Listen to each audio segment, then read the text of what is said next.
भला हुआ मेरी माला टूट गई, मैं राम भजन से छूटी। भला हुआ मेरी माला टूट गई, मैं राम भजन से छूटी। मेरे सिर से टली बला, भला हुआ मेरी माला टूट गई, मैं राम भजन से छूटी। मैं राम भजन से छूटी। नमस्कार मेरे प्यारे भाइयों, मेरे परमात्मा के प्यारे जीव हंसों। मालिक से यही अरदास करूंगा हमेशा कि आप सब मेरे भाइयों का विवेक इतना बढ़े, इतना बढ़े, इतना बढ़े कि ऐसी कोई चीज ना रहे जो मेरे प्यारे भाइयों को समझ ना आए, या ऐसा कोई संदेह या संशय मन में ना रह जाए जिसके चलते वो भ्रमित हो जाए। मैं कभी नहीं चाहूंगा कि आप में से कोई एक भी ऐसा जीवहंस कभी भी भ्रमित हो, या ऐसी कोई भी चीज रहे जो आपको समझ में ना आए। लेकिन उसके लिए मेरे भाइयों, आपको भी मेरा साथ देना पड़ेगा। जो चीज मैं समझाना चाहता हूं आपको भी पूरे मन से समझना पड़ेगा, पूरा विवेक लगा के उसको समझना पड़ेगा। अगर फिर भी समझ में नहीं आता है तो आप मुझे फोन कर सकते हैं, लेकिन पूरा जोर लगा दो मेरे भाई एक एक चीज को समझने में। तो दोस्तों, आज जो हम वाणी लेंगे अनमोल वाणी है, वो बीजक की। सतगुरु बंदी छोड़ कबीर साहब का जो मूल ग्रंथ है बीजक, बहुत ही प्यारी वाणी है, बहुत ही विवेकी वाणी है। अगर आपने इस वाणी को सही से समझ लिया तो 99% आप भ्रमों से बाहर हो जाओगे, बाहर निकल आओगे। तो क्या कहती है वाणी, आइए जानते हैं। आपन पाओ आप ही बिसरेओ, मतलब कि अपने स्वरूप को खुद ही भूल गया। ये बीजक की वाणी है। शब्द 76 बहुत सुंदर शब्द है। आज इस पे पूरा विचार करेंगे। जैसे स्वान कांच मंदिर में भरमत भूख मर्यो, ज्यों के हर बपु निरख कूप जल प्रतिमा देख पर्यो। यानी कि जैसे कांच के मंदिर में अगर कोई स्वान यानी कुत्ता घुस जाए तो वो देखता है कि चारों तरफ जो कांच लगा है उसके अंदर उसकी प्रतिमा दिखाई देने लग जाती है, उसका प्रतिबिंब दिखाई देने लग जाता है, और वो वहां पर सोचता है कि मुझे अन्य कुत्तों ने घेर लिया है और ये मुझे नुकसान पहुंचाएंगे। और वो उन कुत्तों की तरफ देख के, यानी अपने ही प्रतिबिंब की तरफ देख के भौंक भौंक के अपने प्राणों को त्याग देता है। मरता मरता भी भौंकता रहता है, क्योंकि वो अपने निज स्वरूप को नहीं जानता, वो अपने निज स्वरूप को भूल चुका है, भूल चुका है। एक छोटी सी कहानी सुनाता हूं। एक बार एक राजा ने ऐसा ही एक महल बनवाया, शीश महल, जिसमें कांच ही कांच लगे थे। तो राजा को पता था कि कोई भी कुत्ता अगर शीश महल में जाता है तो भौंक भौंक के मर जाता है। तो तो राजा को एक खेल सूझा। उसने पूरे शहर में ढिंढोरा पिटवा दिया कि भाई जो भी अपने कुत्ते को इस शीश महल में एक रात बिता देगा, उसको मैं अपना आधा राज्य दान में दे दूंगा, इनाम में दे दूंगा। तो बड़े बड़े लोग आए, बड़े बड़े ट्रेंड कुत्ते आए, और जैसे ही उनको छोड़ा गया तो एक रात में क्या हुआ, वो भौंक भौंक के उन्होंने अपने प्राण त्याग दिए। शाम को कुत्ता डाला जाता और सुबह को उसकी लाश निकाली जाती। सब बड़े हैरान परेशान कि भाई इतने प्यारे प्यारे कुत्ते ये काल के मुंह में चले गए, लेकिन कोई भी जीवित वापस बाहर ना आ पाया। तो एक बार क्या होता है, एक बहुत ही होशियार आदमी होता है, वो भी अपने कुत्ते को लेके जाता है राजा के पास। कहता है महाराज मेरे कुत्ते को भी इस शीश महल में जाने का मौका दो। तो महाराज कहते हैं क्या तुम्हें अपने कुत्ते से प्रेम नहीं है? बहुत ही सुंदर कुत्ता होता है वो कहता है जी मुझे पूरा प्रेम है अपने कुत्ते से, आप इसको अंदर जाने का मौका तो दो। तो राजा कहता है चलो ठीक है। तो शाम को उस कुत्ते को जब शीश महल में भेजा जाता है और दरवाजे लगा लिए जाते हैं और पूरी रात बीत जाती है, जब सुबह को खोला जाता है तो देखते हैं कि कुत्ता वहीं पर बैठा हुआ है और कभी इस शीशे को देखता है, कभी उस शीशे को देखता है, कभी उस शीशे को देखता है, लेकिन भौंकता नहीं है। राजा बड़ा परेशान, ऐसा कैसे हो सकता है भाई? अरे सारे शहर के कुत्ते मर गए, लेकिन ये कैसा कुत्ता है भाई, ये क्यों नहीं भौंकता है? तब राजा मजबूरी में उसको आधा राज्य दे देता है, लेकिन उससे पूछता है मुझे ये तो बता दे कि ये भौंका क्यों नहीं? तब उस आदमी ने क्या कहा कि महाराज जी जब भी मैं अपनी दाढ़ी बनाता था तो जो शीशा मैं यूज करता था वही शीशा मैं इस कुत्ते को भी दिखा देता था बार बार। तो जैसे ही मैं यूज करता था वही शीशा उसको भी बार बार दिखाने से उसको भी समझ आ गया कि इसमें जो कुत्ता दिखाई दे रहा है वो मेरा ही प्रतिबिंब है, मेरा ही प्रतिबिंब है, मेरी ही नकल है, ये असल नहीं है। जो दिख रहा है वो नकल है, असल नहीं है।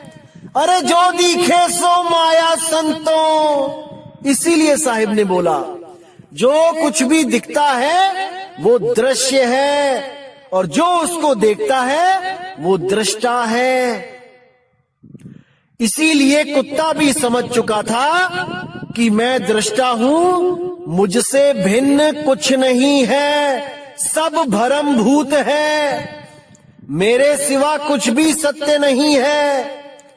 इसलिए वो कांच के मंदिर में बैठकर भी अपने प्रतिबिंब को भली भांति जान रहा था कि वो सब मेरी ही नकल है।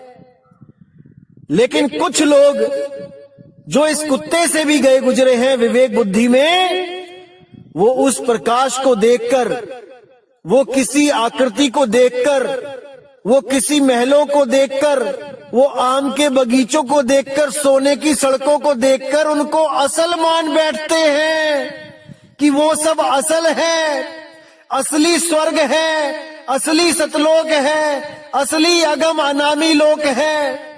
अरे मेरे भाई ये सब नकल है।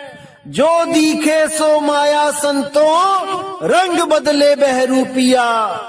समझ जाओ, समझ जाओ, समझ जाओ, फिर मौका नहीं मिलेगा मेरे भाई, समझ जाओ। तो कहते हैं जैसे सोन कांच मंदिर में भरमत भूख मर्यो, ज्यों के हर बपु निरख कूप जल प्रतिमा देख पर्यो। जैसे एक शेर की कहानी सुनी थी आपने, वो शेर जब कुएं में अपनी ही प्रतिमा को देखता है और सोचता है कि कोई और शेर आ गया है जो मुझे चैलेंज कर रहा है लड़ने के लिए, तो वो उस कुएं में छलांग मार देता है और अपने प्राणों को खो देता है। केवल इसीलिए क्योंकि वो नहीं समझ पाता कि जो दिखे सो माया। अरे जो प्रतिबिंब दिख रहा है वो मेरा ही छाया है, मेरा ही नकल प्रतिबिंब है, असल तो मैं कुएं से बाहर हूं। नहीं समझ पाता। अब कहते हैं वैसे ही गजफटक शिला में दशनन आन अर्यो, मरकट मूठ स्वाद नहीं बिहुरे, घर घर रटत फिर्यो। जैसे जंगल में एक शिला होती है तो हाथी अपने स्वरूप को ना पहचानने के कारण उस शिला को हाथी समझ जाता है और सोचता है कि कोई और हाथी मुझे चैलेंज कर रहा है झगड़ा करने के लिए, और उस शिला पर वो धक्का दे दे के अपने सिर से लड़ लड़ के उस शिला से अपने प्राण त्याग देता है, वहां पे अड़ जाता है। दशनन आन अड़ियो, मरकट मूठ स्वाद नहीं बूहरे, घर घर रटत फिर्यो। जो बंदर पकड़ने वाले जो होते हैं वो क्या करते हैं, कुछ चने लेते हैं, जमीन पे बिखेर देते हैं और वहीं पर एक जमीन में एक सुराही गाड़ देते हैं जिसकी गर्दन बहुत पतली होती है सुराही की, और उसके अंदर भी कुछ चने के दाने फेंक देते हैं। तो बंदर जब ऊपर के चने सब खा लेता है जमीन के और देखता है कि सुराही में क्या है, जब उसको दिखता है कि चने हैं तो वो अपना हाथ डालता है। जब हाथ डालता है तो सीधा डल जाता है, लेकिन जब वो मुट्ठी भर लेता है चने की तब उसका हाथ बाहर नहीं आता, क्योंकि वो मुट्ठी दबोच लेता है, टाइट कर लेता है। चने दबोचता है, मुट्ठी टाइट हो जाती है, वो लॉक लग जाता है, फंस जाता है। अब वो अगर चने छोड़ के हाथ बाहर निकाल ले तो वो आजाद हो सकता है, लेकिन उसको लगता है कि मेरा किसी ने हाथ अंदर पकड़ लिया है, क्योंकि जब मैंने हाथ डाला था तब तो बड़े आराम से डल गया था, अब मैं निकाल रहा हूं तो हाथ निकल नहीं रहा है, मुझे किसी ने पकड़ लिया है।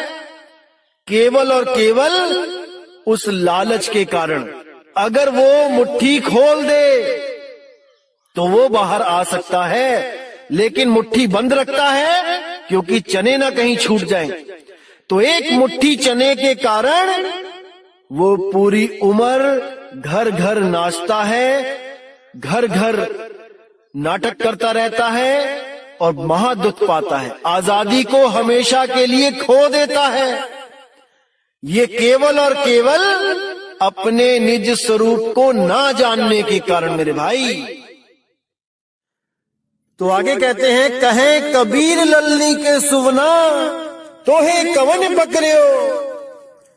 नलनी के सुवना का मतलब क्या है? आपने देखा होगा कि तोता पकड़ने वाला जो शिकारी होता है वो क्या करता है, तोते को पकड़ने के लिए एक खोखली पाइप लेके आता है, जो अंदर से खोखली होती है, उसको एक धागे में बांध देता है। जैसे कपड़ा सुखाने के लिए जो एक तार बंधी होती है, मान के चलो कि उसी में एक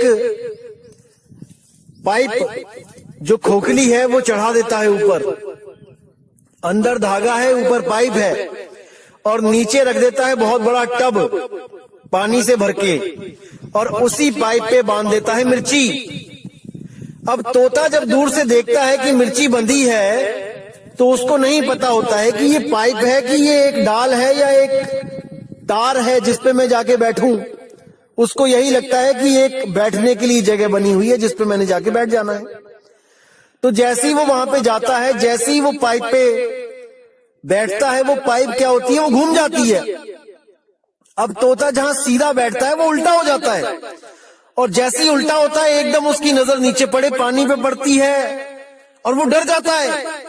डर के मारे उसके जो पैर होते हैं अपने आप टाइट हो जाते हैं, कस के पकड़ लेता है।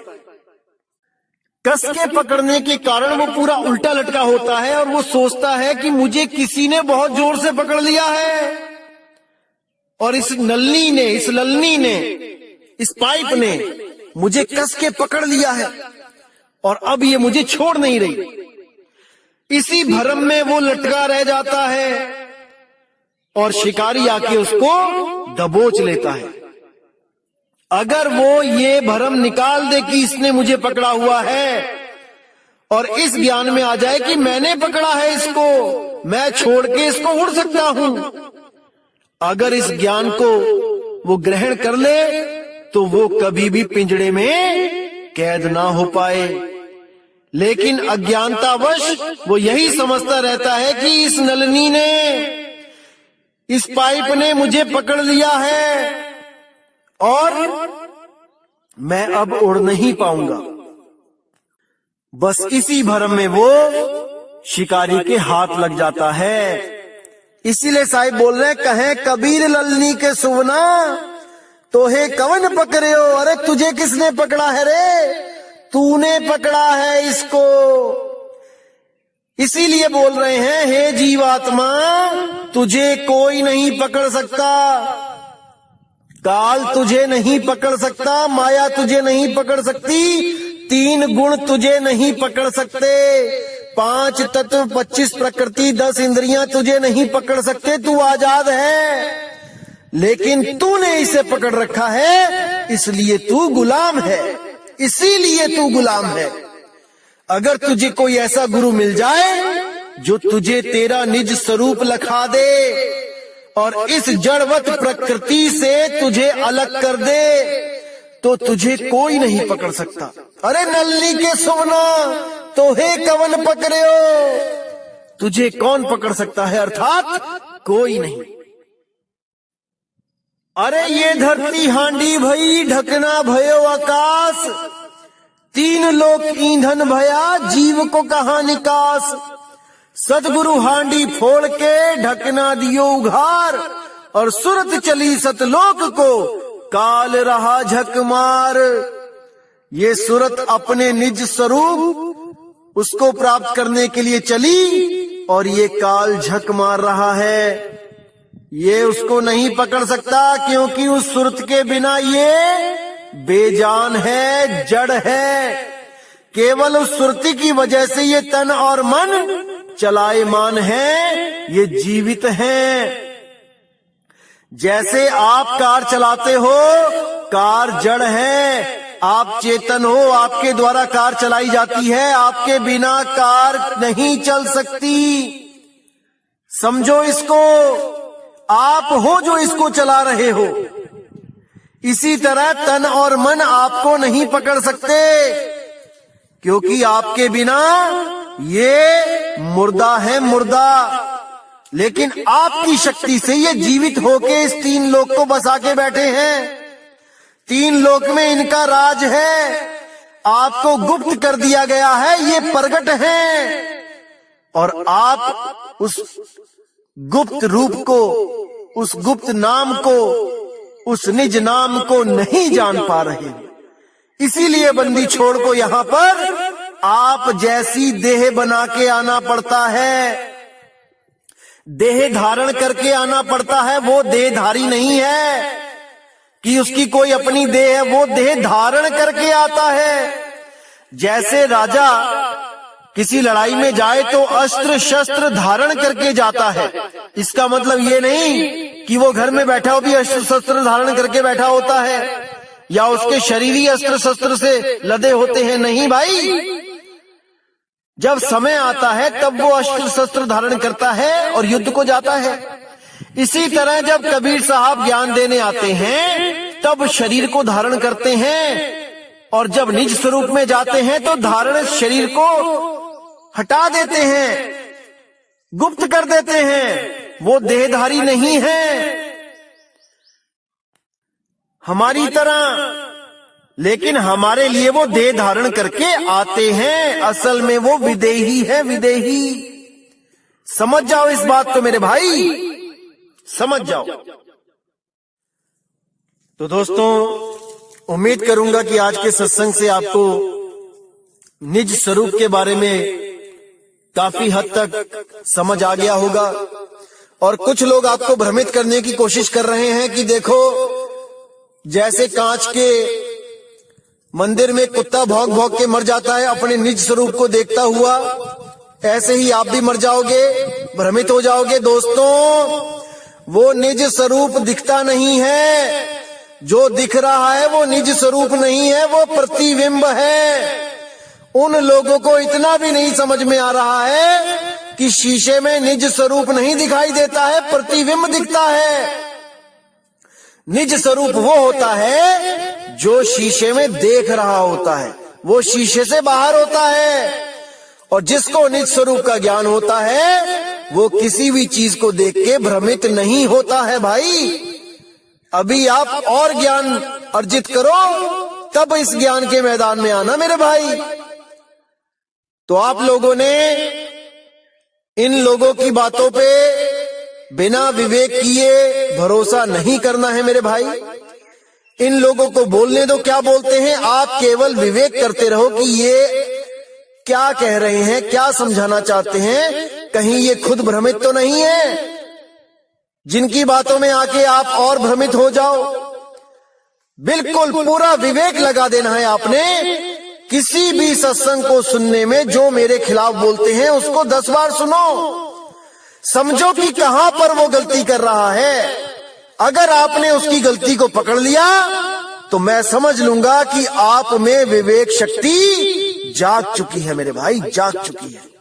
अब आप इस लायक हो चुके हो कि आप उस अनमोल ज्ञान को ग्रहण कर सको।